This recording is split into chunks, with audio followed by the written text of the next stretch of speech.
Hey guys, Dorothea here from Raw Wanderlust. I recently collaborated with my friends Connor and Brittany on Connor's channel, which is called thethrivingminimalist.com.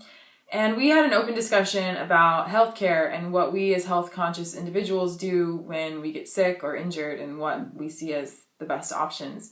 In that video, I briefly touched on essential oils and how I really like to utilize them in my routine because I feel like they're very safe and I know how to use them intuitively. And since then, I've gotten a few requests to make a video about what essential oils are and how I use them.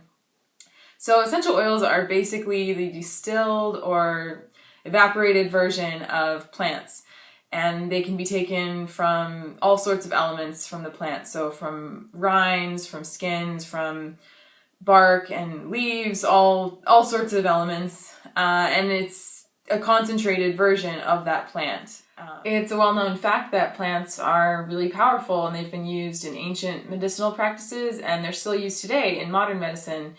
And essential oils are, I want to say they're no different, but of course they are different, but they're no different in that they're plants and it's a plant-based practice that I have and that I incorporate. So I first started learning about essential oils back in 2009.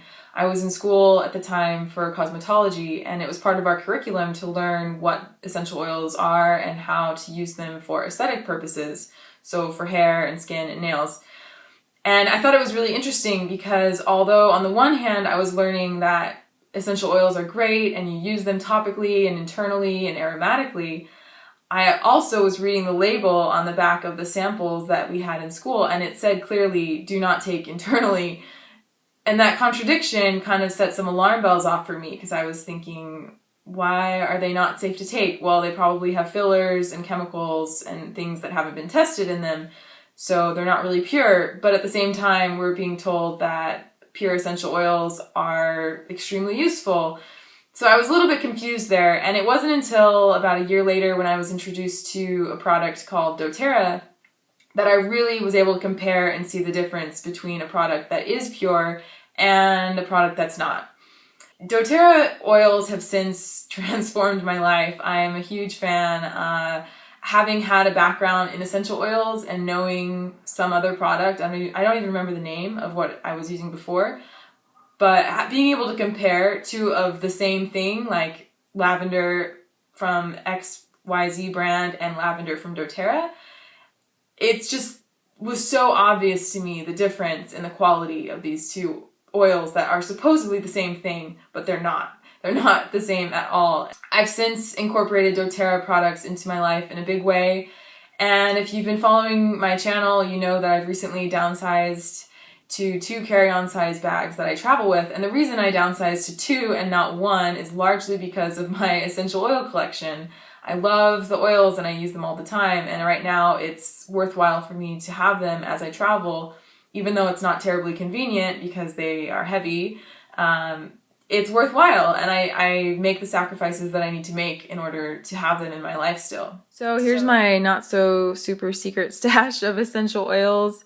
As you can see, I have all different kinds, and they all have different purposes, and I have different carrying cases for them, which are really convenient when I'm traveling, which is all the time. I feel secure, like they're not going to break on me. They're in really good containers. And then these are veggie caps that I like to use to take them internally sometimes. doTERRA also makes a lot of other products such as hair care and skin care and toothpaste, all sorts of stuff. So I'll put some links down below. You can check out more of their products. So it can be a little bit intimidating when you're first learning about essential oils because you quickly realize how many there are that exist and how each and every one has tons of different uses and applications. And I think it's important to note that especially when we're talking about doTERRA brand, because it's so pure, that less is definitely more. You don't need as much oil when you're applying it as you might think you need. Typically, there aren't many circumstances that would require more than 1 or 2 drops at a time.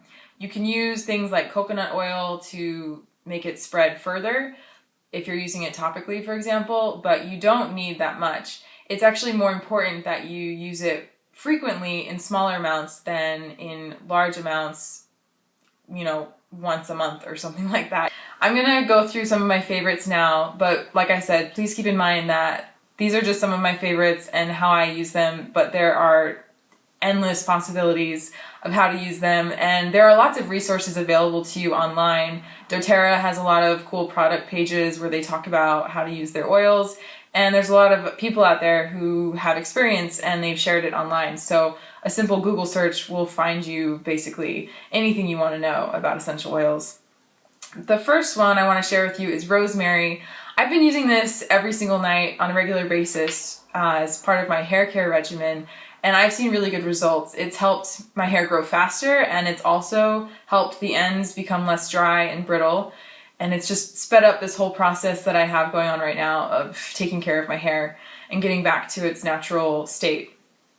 The next oil I want to share with you is oregano. This is a really, really powerful oil for controlling colds and viruses. I use this at the first sign of a cold coming on. I take a few drops in a veggie cap a few times a day, and it knocks it out. Within 24 hours, I feel 100 times better, and it's really reassuring to know that I don't have to take antibiotics, I don't have to take prescription medications, and generally I don't need to go to the doctors when I get sick, which isn't even that often, so that's nice. The next oil is peppermint. This is probably the heaviest hitter for me. I use it all the time, every single day. I put it in my water as a breath freshener. I use it on my forehead if I ever feel like a tension headache.